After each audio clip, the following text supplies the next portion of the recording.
Oi, meu nome é Walter Guimarães, sou aluno do Instituto Federal do Triângulo Mineiro IFTM, no curso de Tecnologia de Sistemas para a Internet, e hoje nós vamos ver a aula 2 do curso de Lógica de Programação em Java.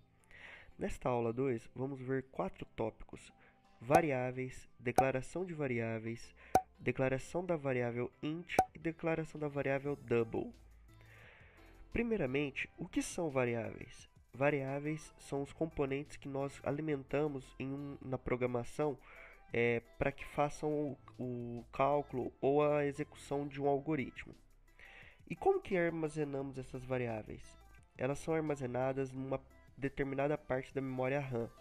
Elas vão ocupar alguns bits da memória RAM, de acordo com o tamanho da variável.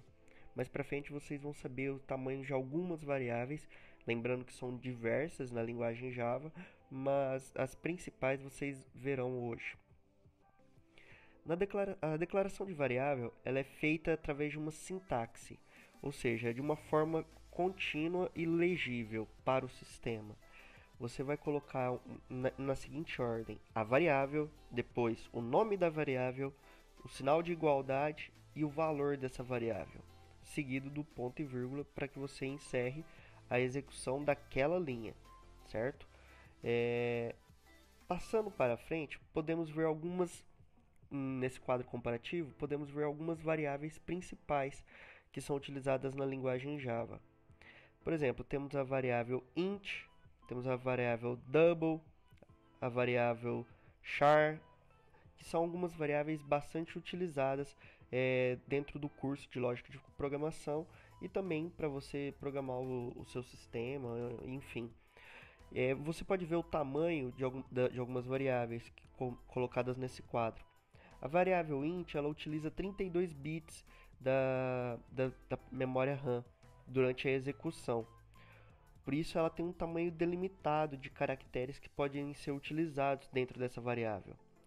Você pode observar na variável long que ela utiliza 64 bits.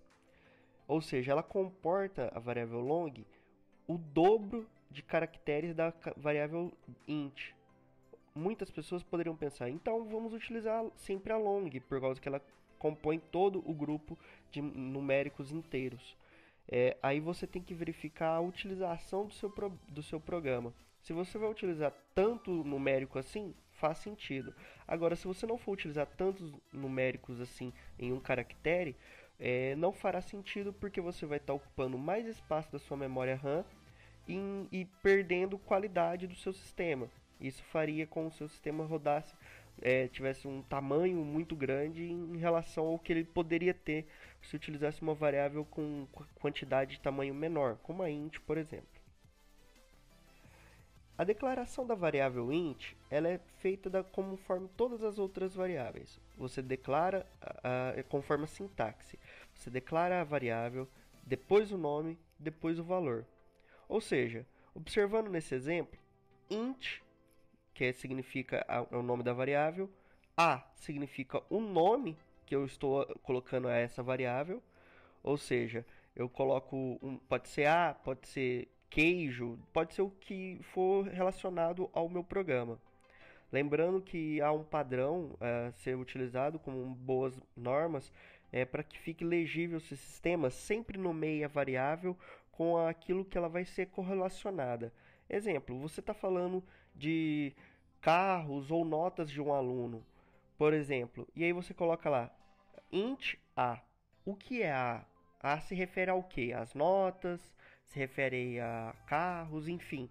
Você tem que colocar a correlação para que fique legível. A pessoa que vai ler o seu sistema tenha que compreender só lendo a variável. Nada impede você de colocar int igual a, int a igual a 2, por exemplo.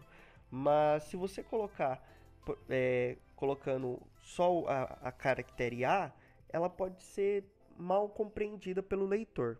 Portanto, sempre correlacione o nome da variável com o que ela vai se representar no programa. Na variável double, segue a mesma lógica. A gente pega a sintaxe e substitui. A variável é a double, o nome é o a e a igualdade eu coloco 2.0. Por que tem esse ponto zero? A double e a float são variáveis que são com pontos flutuantes, ou seja, números quebrados. Você vai colocar uma quantidade de caractere após a vírgula. E determinando isso, mais para frente podemos ver no curso, que você pode delimitar quantas casas decimais você quer após a vírgula. Ah, Walter, e se eu não quiser colocar um valor já pré-determinado? Quiser que o usuário digite o valor? Tanto para int como para double, você tem a opção de colocar essa opção ao usuário, onde você digita sc.nextDouble e coloca entre parênteses, que é onde o usuário vai digitar o valor. Ele vai inserir um valor para que o sistema leia futuramente. Ou seja, se você coloca dessa forma double a igual a sc.nextDouble entre parênteses ponto e vírgula, a primeira opção que vai aparecer para o usuário é digitar o valor da variável a e logo em seguida você coloca que o a vai representar um cálculo ou qualquer outra função. Isso vai fazer com que o valor que o usuário utilizou faça parte do seu sistema, do seu programa em si. Bom, pessoal, é isso. Confira nosso material de apoio e teste seus conhecimentos. Muito obrigado e bons estudos!